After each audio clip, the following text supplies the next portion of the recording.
బంగాళాఖాతంలో ఏర్పడ్డ అల్పపీడన ప్రభావంతో కాకినాడ సముద్ర తీరం అల్లకల్లోలంగా మారింది.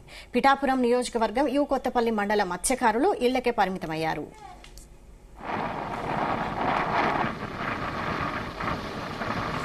సముద్రంలో వేటకు వెళ్లొద్దని వాతావరణ శాఖ హెచ్చరికలు జారీ చేశారు. దీంతో వందలాది మంది మత్స్యకారులు తీరం వద్దే పడిగాపులు పడుతున్నారు. కెరటాలు భారీగా ఎగిసిపడుతూ ఉన్నాయి. ఎక్కడ ఇళ్లు కూలిపోతాయోనన్న ఆందోళన వారిలో నెలకొంది. తీరం వెంబడి ప్రయాణం మరింత ప్రమాదంగా మారింది.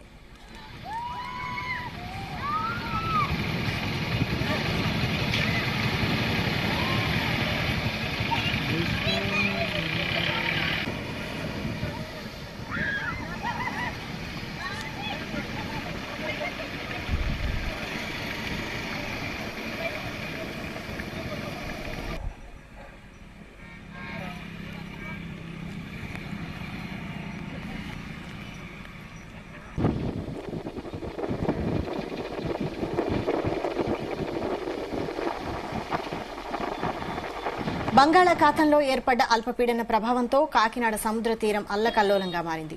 పిఠాపురం నియోజకవర్గం యు కొత్తపల్లి మండల మత్స్యకారులు ఇళ్లకే పరిమితమయ్యారు. సముద్రంలో వేటకు వెళ్లొద్దని వాతావరణ శాఖ హెచ్చరికలు జారీ చేసింది. దీంతో వందలాది మంది మత్స్యకారులు తీరం వద్దే పడిగాపులు పడుతూ ఉన్నారు. కెరటాలు భారీగా ఎగిసి పడుతూ ఉన్నాయి. ఎక్కడ ఇళ్లు కూలిపోతాయోనన్న ఆందోళన వారిలో నెలకొంది. తీరం వెంబడి ప్రయాణం మరింత ప్రమాదకరంగా మారింది.